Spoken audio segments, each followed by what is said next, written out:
Hey, my name is Christian Mendez, and this is the June edition of our HHS digital magazine. I'm happy to say this is the last time you will be seeing our faces on this.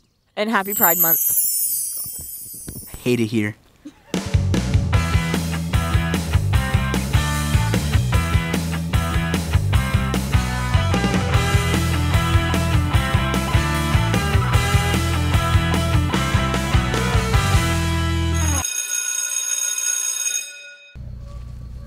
Hey, do you guys want to know what a life in broadcasting journalism is like? We work hard, we have breakfast, and most of all, we share drama.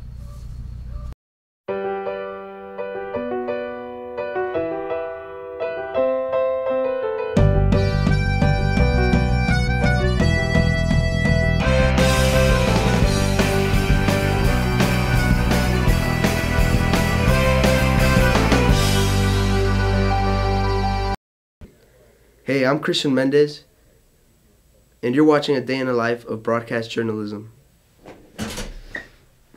What's up, bro? My turn yet? No, bro, it is not your turn yet. Hi, I'm Mr. Chevalier, and I'm the instructor for the New Media Broadcast Journalism class. One of the awesome things about this class is how great everyone gets along, how the team has gelled together. We're kind of like a family. I don't see a whole lot of conflicts. I don't see a whole lot of just things that happen on a high school campus. We have a very, very professional organization here. Hey, I'm Hannah, and I like to get all my work done. What are you doing, Kai? Colors. Oh. What's up? I'm Kai, and yeah. Hi, I'm John, and I'm a church boy. Why do you have your backpack on? Because I'm gonna do some freaking homework. Yeah. Oh. Yeah. Are you from Tennessee? Because you're the only 10 I see.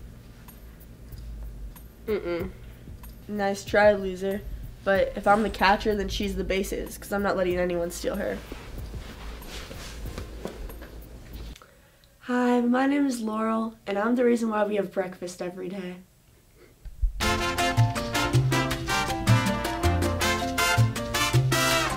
I'm Maddie. I basically run this place, so you'll be seeing a lot of me in this video because I'm just so great. I'm probably like the best editor here, the best. Okay, Maddie. Anyway. Today I'm here with Arlo Herod. And what's your favorite thing about Healdsburg High School? Culinary, and the clubs here are pretty cool. Shit. Hello? Oh, guys, it's my girlfriend. I gotta go to the bathroom. Can you sub in for me? Can I get a sandwich? Guys! What the hell are you doing? Get back to work! I'm the only one editing. Come on, let's go! It won't be like that. Cut! Are you serious right now? Again, dude? Come on! Hi, I'm Emma Hernandez, and I ride horses.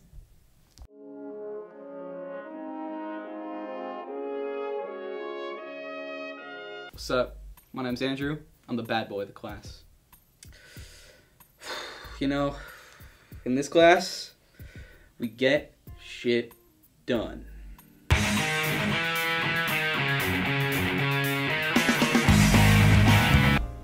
Hi, I'm Sophia, and I'm a shopaholic. You want to go to the movie theaters? Oh wait, I forgot. I can't get you in. Because you're a snack. What did you just say? I'm trying to riz, okay? Yeah. Hi, I'm Ross, and I'm the movie critic of the class. So what I do is I see the... Is it my turn yet? No, you already had your turn. Okay. Leave. Get out of here. We're all sick of you, Kai. Go! Leave! Get out! Hey guys, I had a cool idea for a story. I think it'd be really cool if we went into the rampant socioeconomic tensions impacting the lower half of Healdsburg. Is Ross talking about? Yeah, like literally, look at him. Random videos, like... We gotta get in a horse.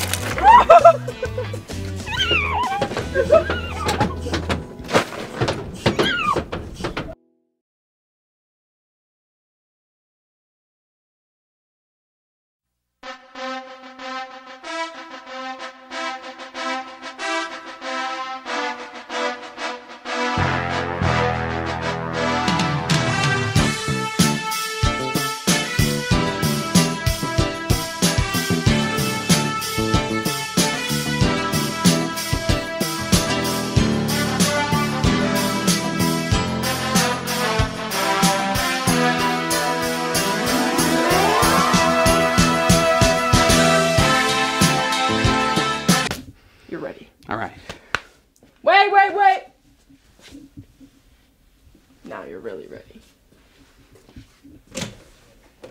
Time to see the Rizzler at work.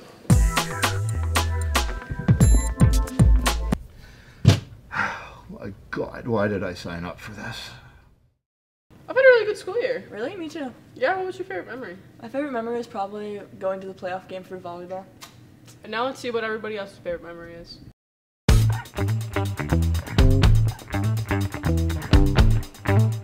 Today I'm here at Healdsburg High School and I'm going to be interviewing some staff and students about their favorite memory from this school year. Let's get into it. Alright, today I'm here with Miss Pollock. And Miss Pollock, what was your favorite memory about this school year?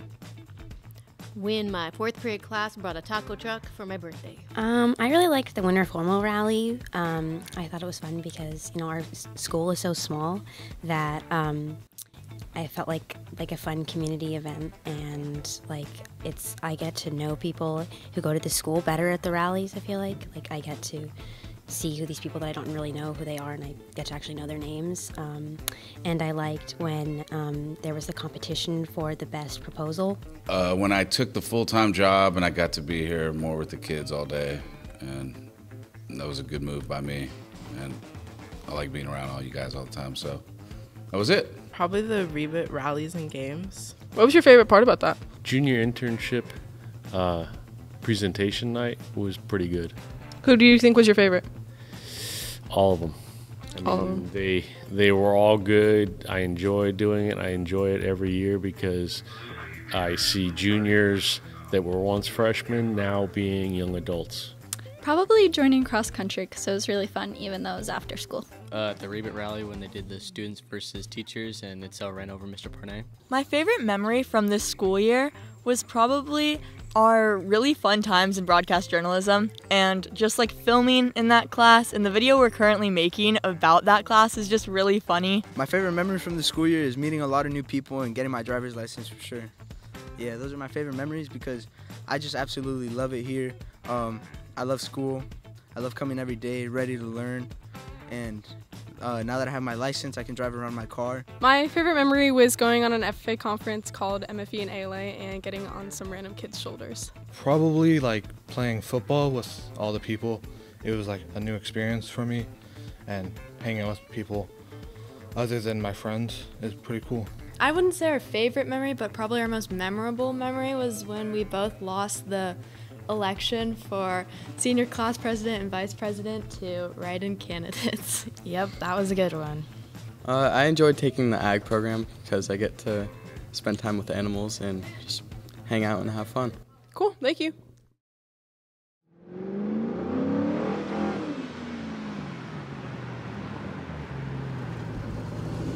And now here are some of the coolest cars at HHS.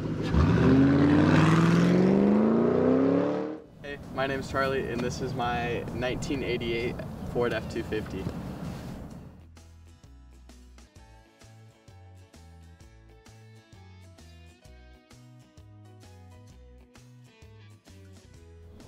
This truck cost about $1,500 from the person I bought it from, and on top of that it was registration, so it was roughly $1,800 in total to get it on the road. This has a 7.5 liter V8, and it does 0 to 60 in about 11 seconds. So I bought this truck like 2 weeks ago, and I put new tires on it. Those were about $2,000. Did a little bit of interior work too. I got some bench seats on the way, and I put a hat holder in the cab. Favorite thing is how you turn on the brights, because there's a button on your foot that you push down. My least favorite thing is just how rough it is cosmetically, but it was a farm truck, so it happens. It's really probably a horrible investment, but if I wanted to sell it, I can make my money back, but I think I'm going to keep it for a while. We have lots of great CTE classes to offer here at Healdsburg High School. Here they are. Hi, I'm Mr. Chevalier, and I am one of 4 career technical education instructors that we have here at Healdsburg High School. You know, for CTE, we have some programs here that rival schools 4 times our size. We have automotive technology, we have culinary arts, we have a construction program, audio and video technology, and we run a local TV station. So, let's take a look at some of the cool things that we have happening right here at Healdsburg High. Welcome to Healdsburg High School Culinary Arts. Here we have a robust set of classes that any student can take, whether they're just interested in cooking, hanging out with friends, or they're really interested in getting into the food and hospitality world. So our first major class, which most students will take here at Healdsburg High School if interested, is Culinary Arts. In that class, you're learning everything from the basic of food safety and sanitation, knife skills, cooking techniques, and anybody who takes this class will be able to leave making good nutritional choices and be able to cook pretty much anything they want further on in their life. Later on, we have 3 additional courses that you can take. In culinary management, we take one step further than culinary arts. We talk about upper level topics in hospitality, management, hotels, and lodging. We also have some cuisines classes here in culinary arts. We have a global cuisine and a cuisines of the Americas, both separate years and alternate. In our global cuisine class, we do a cultural celebration of the world cuisines. In Cuisines of the Americas, we focus primarily on the Americas. We take a step back in time to the first Americans to step foot coming over the land bridge from Asia, and we look at what those ingredients were that were available. That's a quick summary of our classes. I hope to see you right here in our kitchen. So CASA is a program that we have here at the high school. The purpose of the course is to give everybody a perspective on like how to be a good homeowner, how to be a good renter, how to fix and repair everything that you have in your house, from drywall to plumbing. You know, how is a house actually constructed? So we'll get into framing, we get into sheetrock work, we get into electrical work. We also just do other finished trades, so we do a lot of like woodworking. Right now we have students making cutting boards, and pretty much if you look around and you have something that's getting built, we can learn how to do that. It's a good benefit for the kids just to learn to be confident and know how to build and repair everything that you see around you. Hi, I'm Mr. Chevalier, and this is the Audio Video Production Program. We have several classes that we offer in our CTE curriculum here. We start with video production. Video production kind of takes it from the beginning. We talk about cameras, we talk about shooting, we talk about computers. And we edit on state-of-the-art software. There's pretty much nothing that isn't covered in this ground level class. Students can move to there into our advanced video production, which takes the education just a little bit deeper. Project-wise, students do a lot of work with film festivals. And working with the local film festivals has been really fun, and you know what? We've even won a few. We also have a new media broadcast journalism class. Now this class right here really focuses on the news aspect. Students are doing several videos a month. They're doing stories around campus. We also do some social media for the district. They travel to our other schools. We do reports with their principals, and even have opportunities to do some recording out in the city with some local stories. And then our final class is our audio production class. Have you ever been to a concert? You see that giant mixing board and you wonder what it does? Well, this is where you learn about that. So we talk about audio mixing, we talk about live sound, and we talk about studio. We have a state-of-the-art studio here with isolation booths. It's a really great class. We have a lot of fun. They learn a lot. So why don't you come on down and join us in the studio. Hi, I'm Mr. Osborne, and this is automotive. So this class is for everybody from 9th grade up to seniors. We look at every aspect of vehicles, including now we have the ability to look at electric vehicles as well, which is a new technology for us. By the end of this class, you're gonna know pretty much the car from front bumper to back bumper, left to right, how to do oil changes, tire rotation, and then even bigger into how engines, transmissions work. It's a full scope class. Everybody is welcome in here, and it's a learn as you go. So that's what we do. It's a year-long class. It's super fun, and you'll love me because I'm a nice guy.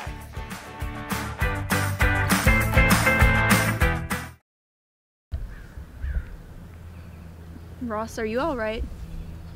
Yeah, I'm just feeling really sad right now. I know what could help you. I think that you need a therapy dog. And you know who has one? The Healdsburg Police Department. Hi, I'm Matt Jenkins. I'm the Chief of Police here in Healdsburg, and with me is Leo. He's our department therapy dog. We've had Leo since October 2019 when he came to us from Canine Companions. One day I was talking with the former police chief, and he said we should get a therapy animal again. So I reached out to the CEO at Canine Companions and inquired about the possibility of getting one of their release animals for a therapy animal for the Hillsborough Police Department.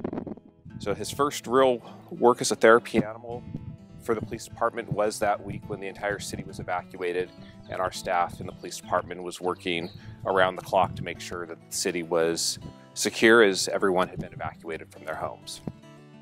At the time, we were having several officers and other staff members going out with post-traumatic stress injuries. So the idea was if we had a therapy dog in the department each day, it's kind of that relief valve where you have that bad call, you come back, and what's better than having a dog come over and put his head on your lap, or an animal that you can pet. But he's also available when we're dealing with traumatic situations involving victims.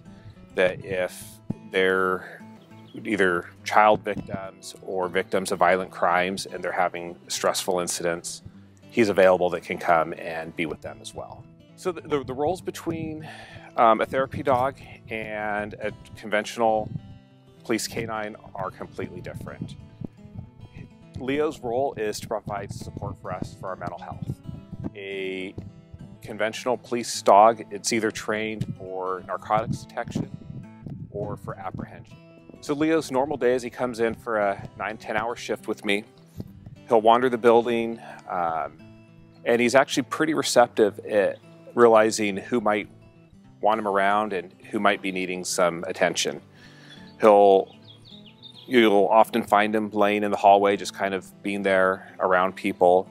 He'll go into dispatch and kind of hang out with them when officers are in report writing room after a call. He also knows some commands, so if we know that someone does want some specific therapy, we can give him those commands to do that.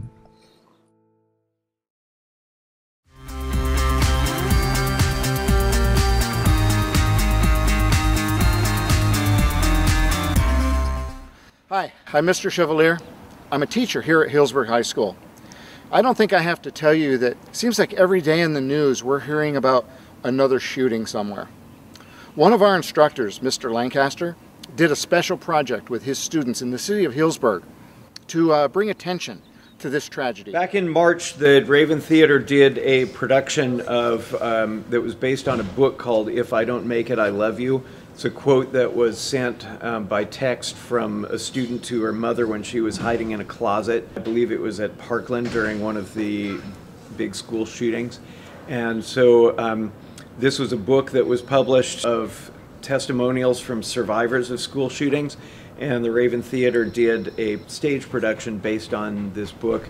They approached me and asked about doing a visual art installation or exhibit of some kind at the same time, and so we came up with the idea of building these empty school desks, one for each student who has been killed since 2018, which as of now is 106. We started working on this 2 months ago, and during that time the number has risen by 3 students and 3 more adults.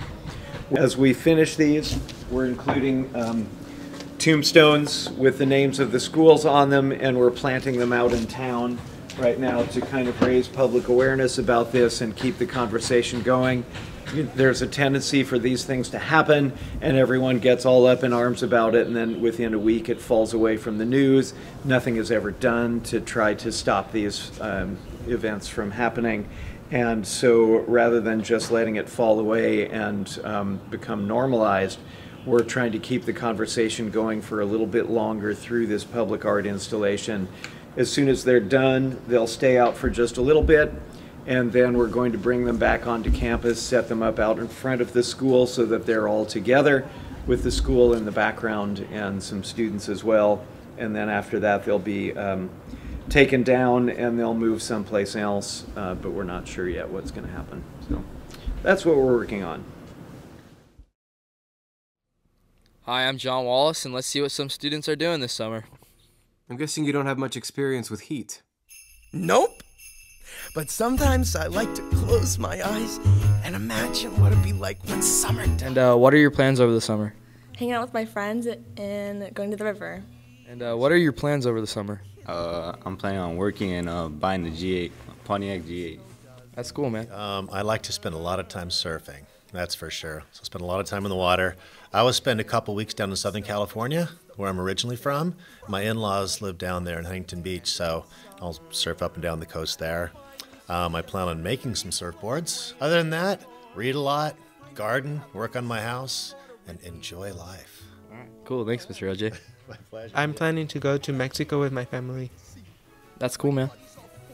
Probably just gonna be working and hanging out with friends. I'm doing some ceramics workshops down at the community center, and those are open to Healdsburg High School students as well as younger kids. And Probably just hang out with friends and, I don't know, go to the river. All right, cool. I'm gonna volunteer at the library as they're doing a teaching program, and that's what I want to do in college. Seems a lot. Hanging out with friends, just chilling. Nice. Summer. Hi, John. I am going to Minneapolis for a bit. My best friend's getting married from high school. And see my brother and some family. And then just kayak at Lake Sonoma, run. Not see you guys for a while. When I finally do what frozen things do in summer. I'm gonna tell him. Don't you dare. In summer.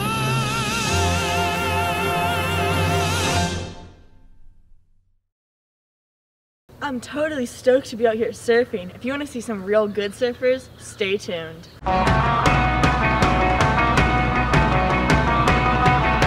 Hi, my name's Todd Sheehy. I'm a mathematics and construction teacher at Healdsburg High School. Hi, my name's John Linker.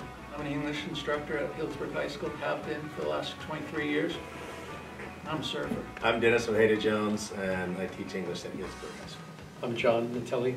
I teach band. Okay, so I got into surfing, I think, my sophomore year in high school. I had two friends that were surfers, so they let me kind of bum along. Just started when I was 15. I started when I was 15 too. I grew up like a mile and a half from the coast. A small little hamlet nestled in between Manhattan Beach, El Porto, and Venice Beach. And my brother, who's 9 years older than me, was a surfer. He was a surfer in that transitional period when they were going from really long boards to short boards. They would sometimes take me down to Sunset Beach and pick up truck. I was in love. It just opened up my world to the ocean, the beach, friendship, which is all of surfing. I started boogie boarding and body surfing and stuff when I was like 6 or 7. And I grew up in Southern California. And my buddies and I, we skated a lot, where I was skateboarding the streets and surf skating. And they had older brothers, I didn't, but some of my friends had older brothers. And so they sort of turned us on to surfing. And we started getting dropped off at the beach at Huntington Pier in like 5th grade in the summertime. Our parents would drop us off like 7:30 in the morning. This is like pick us up at 4. You just have all day. And started surfing there. I still remember the very first wave where I was able to stand up and just ride it. And as soon as that moment happened, everything changed in my life. Just the only thing that I want to do is I want to surf and I want to skate. I started trying to surf when I was 38 in New Jersey. The idea, the concept of surfing is not something that I ever even considered. So I spent my whole life thinking of it as this like mythical thing that gods do, gods like yourselves. Instead what happened was I tried it, sucked at it, and kept doing it. Yeah. Because just being out there was so much fun and so satisfying. You got hooked, right? I got hooked. Just the power, it's incredible. Yeah, I got hooked. I want to tell you guys the story when all 4 of us, for the first time, went surfing together. The first time we did, we put war paint beneath our eyes. Blue, pink, and so we looked like warriors going out there. And, you know, surfing is a bonding experience. Conditions were terrible. It was windy, it was blown out. You know, I looked at Todd, I go, Todd, what are we doing? He goes, we're just having fun. We're just bonding together. We're just like playing, you know? And then when he said that, we made it all right. The best waves that I think I've surfed would probably be in like South Africa. And there's a place called Jeffreys Bay, and that place is ridiculous, and I got that place really good. That'd be like the best waves that I've had. Say like my favorite day would probably actually just be local here, out with some friends late at night. The whole experience of spontaneously deciding to do something, being there with your friends, and having all of that come together. I think that's kind of what makes surfing really interesting. You know, favorite place, California. Specifically, El Porto Beach, where I grew up. My favorite local spot would have to be Salmon Creek. But for day-to-day stuff, Spots like, anywhere up here, Salmon Creek I surf a lot, or Bolinas, or even San Francisco, Ocean Beach, Dillon, whatever, Thorn, they're all fantastic. You gotta be tough to surf North California coast. As long as you're the real deal and you give respect and you get respect, it's a brotherhood, and you need to have that out there because we've been a part of some real situations where we needed to save people. And everybody comes together and there's a total sense of community. The most intense and real one was a good friend of mine who was attacked by a shark at Salmon Creek. I was part of the crew that had to save him, get him up the cliff, and get him into the helicopter and get him out. And it's almost like academic or theoretical to a certain extent because they're like ghosts. We know they're out there, it's their land, but it doesn't really happen much. So when you see, you can get sort of numb to it, sort of like, okay, you sort of forget that they're out there and you're in their turf kind of a thing. But when you see it happen that close in that reality, it's a stark warning. So that, I would say that was a bad experience. My favorite local spot is Dillon Beach. The second time you took me out, and it was like 6 foot, which is pretty big for me, for a beginner. And I didn't know like how to behave when a 6 foot wave is breaking on your head. Now I know how to behave. Paddle into it, paddle toward it, get through it somehow. Every moment we spent out there was like very, crucial for me. Not just as a surfer, but like I swear as a person. I love surfing with friends. Helps you to go out if the conditions are limiting and stuff. It's really weird that I live my life around surfing, especially at this age. When I work out, it's not because I want strong muscles or the way I look. I do it with surfing in mind. How's it going to make me a better surfer? When I eat, will this help me perform better surfing? When I look at my grandkids, how can I take them out surfing? And it's weird because I don't really even surf that much anymore, but I still have that rhetoric in my mind and in my heart and in my soul. I forget about everything when I'm out there. And it's just really, really nice. And I see it as a gift. See it as a gift. I'm grateful for it every day, even when I'm not surfing. Hey, have you seen Mr. Ephraim hiking around here?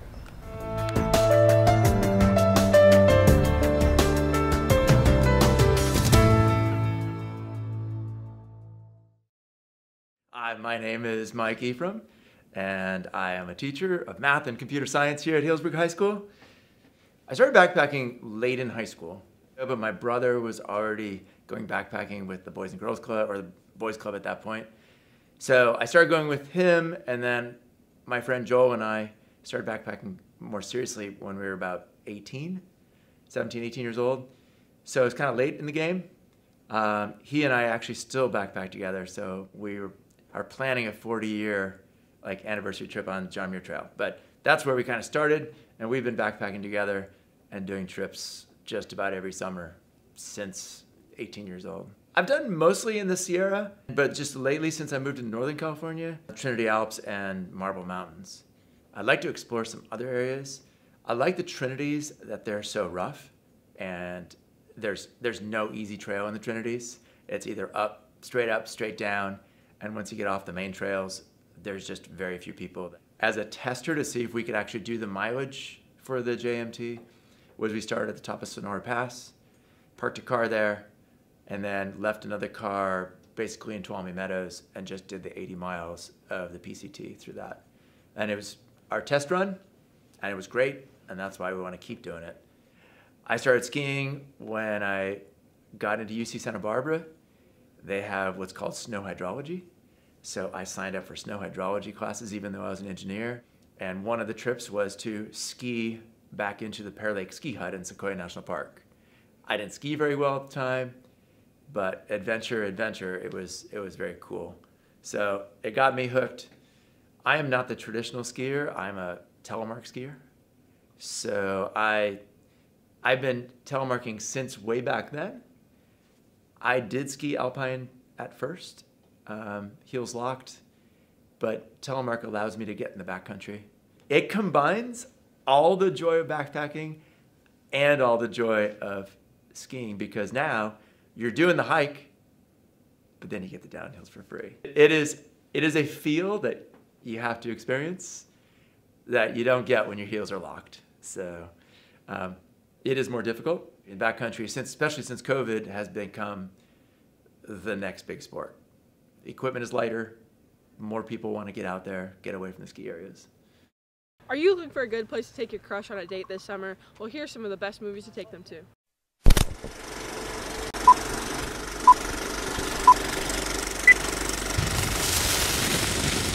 Welcome back.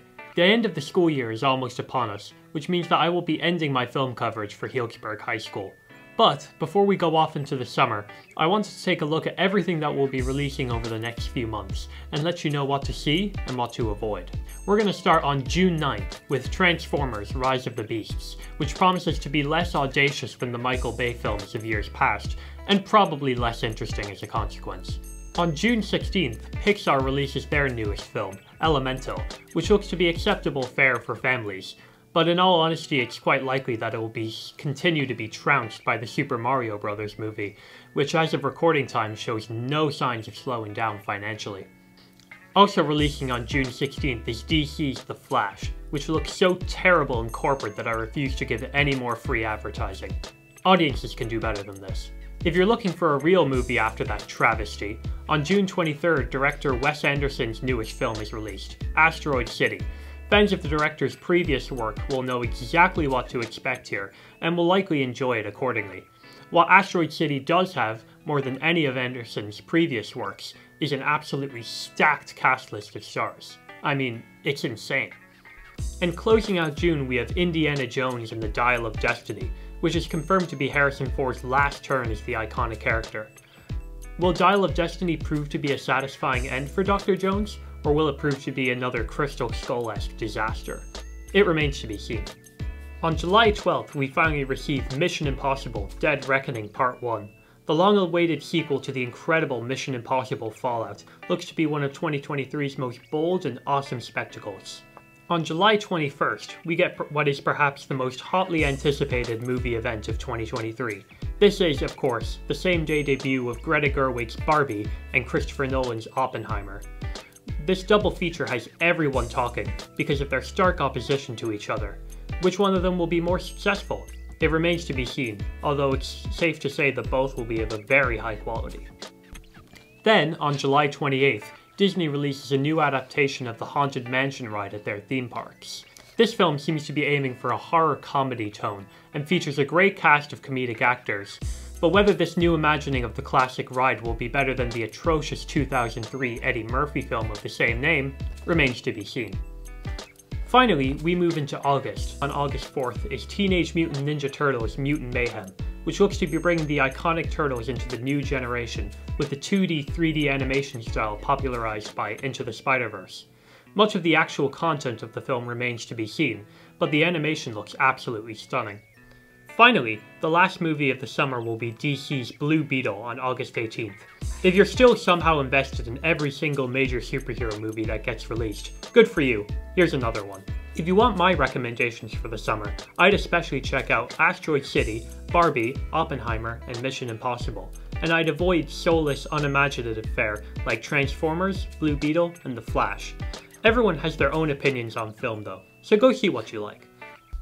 And that brings the summer blockbuster season to a close. As we move into fall, we'll see less huge studio tentpoles and more prestige fare, most of which are likely to be monumentally better than most of the movies I just talked about. Keep on the lookout for Martin Scorsese's Killers of the Flower Moon in October, along with Dune Part 2, and Ridley Scott's Napoleon and David Fincher's The Killer in November. All of these are quite certain to be phenomenal films. And that, finally, closes out my 2023 film coverage. I won't be able to do it again in the coming school year, so this will be my final sign-off. Be good to one another, stay healthy, and most of all, keep watching movies.